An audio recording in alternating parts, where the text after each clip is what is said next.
Ê, 3 giờ anh còn chưa ngủ. Tương tư về em biết bao nhiêu là cho đủ. Chẳng phải người âm phủ ngày ngủ đêm bay, nhưng mà giờ lúc nào anh cũng như là thằng trên mây. Ê, tóc em là suối, mắt em là hồ, nụ cười em là nắng để cho lòng này ngẩn ngơ. Chẳng phải là xuân diệu anh cũng biết làm thơ, vì giờ trong đầu anh toàn thương với nhớ.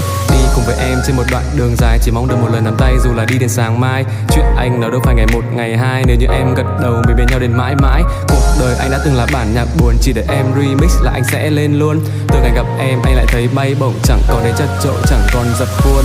Lại để anh nói nhỏ, em làm cái gì cũng để anh phải nói mặt thì ngáo ngáo, điệu cười thì ngơ ngơ, suốt ngày nói linh tinh vớ vẩn cũng để mình về mà ôm mơ. Ê, chuyện trò với em từ đêm đến sáng, chẳng cần một giọt cà phê, không cần không cỏ không men không rượu, nhưng mà em vẫn cứ làm anh mê. Em có yêu bản thân mình không? Nếu có là tình địch với anh nhá. Nhà em có bán rượu không? Mà nói chuyện với em anh say quá.